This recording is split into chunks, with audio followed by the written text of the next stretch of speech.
Welcome back for another video. In today's video we'll be exploring the history of FPL, including how one José Mourinho broke fantasy football, the effects of which still impact today's game. Thank you so much to all the new subs. Only a small percentage of people that watch my videos are actually subscribed, so if you like the content, consider subscribing.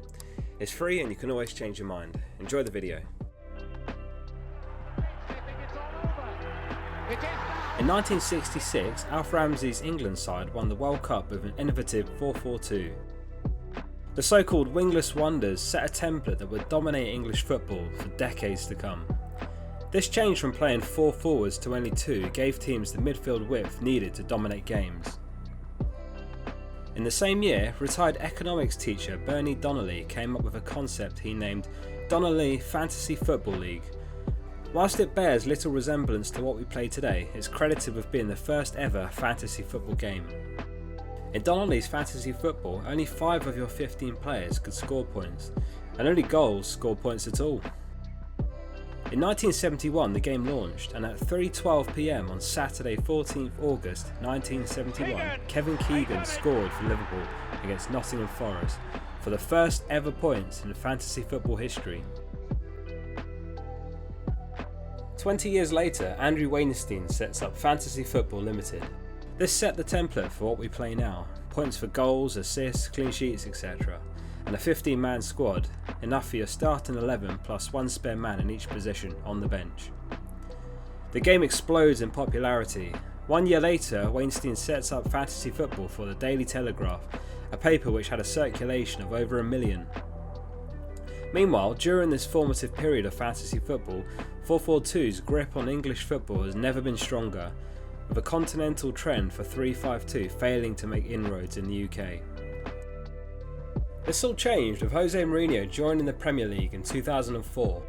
4-3-3 was already starting to gain popularity in Spain, but José's Chelsea established it as the dominant formation in English football. 4-3-3 broke fantasy football's rigid definitions of defender, midfield, forward. Wide players exist in a state of ambiguity, neither being satisfyingly midfielders or forwards. The Makelele role underlined the issue with defensive midfielders, a whole class of player who could play excellently all season yet remain irrelevant to your team. There's an argument that this has improved the game. Playing the Telegraph game back in the 90s, the template was to go as big as possible on your strikers and then see what was left over for the remaining 12 men. Modern fantasy football has shifted towards high-scoring midfielders, who also give you so many more options building a team, and a premium striker remains an option. Trying to fit 21st century footballers into a 1990s template is really what's caused obscurity such as Aubameyang's reclassification.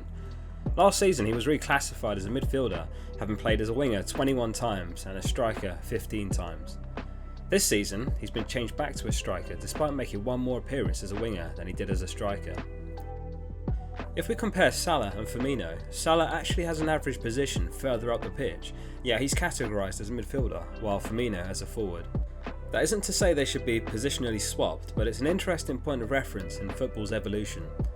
Fantasy positions are now a square peg in a round hole, but with a system constructed from 40 years of history, it's the best compromise. Football's a very different game now, and fantasy football's done its best to keep up. Next time your team's having a bad game week, you can always blame Mourinho. Today's video was an adaptation of a story written by Adam from Reddit. His only request was to include a link to Mencap's website. They're a charity who do incredible work for those with learning difficulties. It's my pleasure to include such a good cause, and you can find a link to donate to them below.